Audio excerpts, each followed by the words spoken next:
गावदेवी भाजी मंडई येथे लागलेल्या आगीच्या पार्श्वभूमीवरती महापौर शर्मिला पिंपोळकर यांनी आज भाजी मंडईची पाहणी केली। त्यानंतर या आगीमध्ये मृत्युमुखी पडलेल्या कर्मचाऱ्यांच्या कुटुंबियांची आणि जखमींची महापौर शर्मिला पिंपोळकर यांनी भेट घेतलेली आहे। या दुर्घटनेमध्ये आग विझवताना मृत्युमुखी झालेले अग्निशामक विभागाचे स्थानिक अधिकारी सागर शिंदे यांच्या घरी जाऊन त्यांच्या पत्नी आणि कुटुंबियांची त्यांनी भेट घेतली आहे।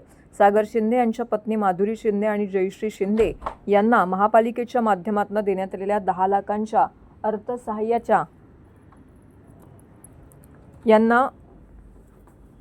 सागर शिंदे यांच्या पत्नी माधुरी शिंदे व आई जयश्री शिंदे यांना महापालिकेच्या माध्यमातून देण्यात आलेल्या 10 लाखांच्या अर्थसहाय्याचा धनादेश सुपूर्द करण्यात आलेला आहे।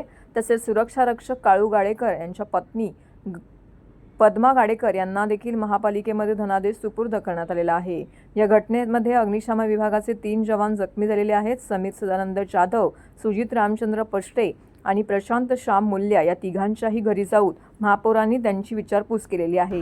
त्यांना 1 लाख रुपयांचा आर्थिक सहाय्याचा धनादेश देखील सुपूर्द केला आहे। यावेळी सभागृह नेते हनुमंत जगदाळे, शिवसेना गटनेते पवन कदम, ज्येष्ठ नगरसेवक राम रेपाळे, संजय भोईर यांच्यासह उपायुक्त जी गोदेपुरे उपस्थित होते।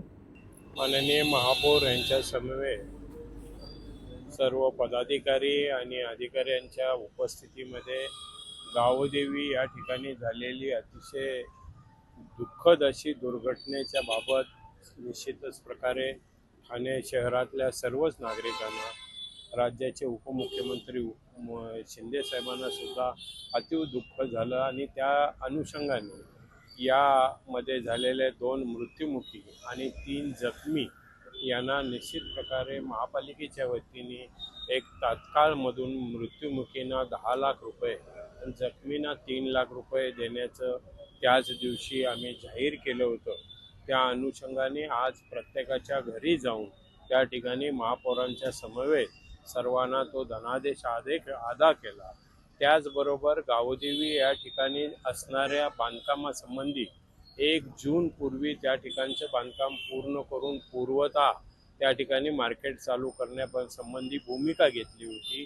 त्या अनुषंगाने आज या ठिकाणी आम्ही पाहणी केली असता त्या ठिकाणी निश्चित प्रकारे त्या कामाचं स्वरूप जर पाहता 1 जूनला ते शक्य नाही आणि अजून 10-15 दिवस लागतील आणि त्या ठिकाणचं काम अतिशय चांगल्या प्रकारे सुस्थितीमध्ये भविष्यात अशी घटना घडू नये त्या अनुषंगाने करण्याची भूमिका घेतली।